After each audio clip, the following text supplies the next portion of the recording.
Hello viewers, welcome to Sri Sai boutique. இன்றைக்கி இந்த page ஒர்க்கை வந்து எப்படி நீட்டாக வந்து ப்ளவுஸில் தைக்கிறது அப்படின்னு உங்களுக்கு நான் சொல்கிறேன். இது மாதிரி பேக் சைடு வந்து லைனிங் வெட்டிக்கணும். லைனிங் வெட்டும்போது இந்த கழுத்தை மட்டும் நம்ம வெட்டக்கூடாது. கழுத்து வெட்டாமல் லைனிங்லேயும் சரி அந்த ஜாக்கெட் துணியிலையும் சரி நம்ம கழுத்து பீஸு வெட்டக்கூடாது. வெட்டாமல் பாயிண்டெல்லாம் அளவெடுத்து மார்க் பண்ணி வெட்டிக்கிட்டு நம்ம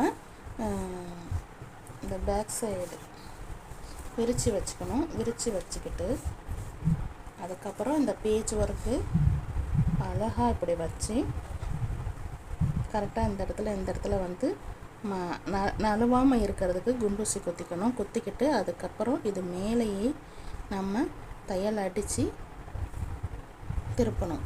உள்பக்கம் வச்சு அடிச்சுட்டு வெளிப்பக்கம் திருப்பணுன்னா இந்த கழுத்து ஃபினிஷ்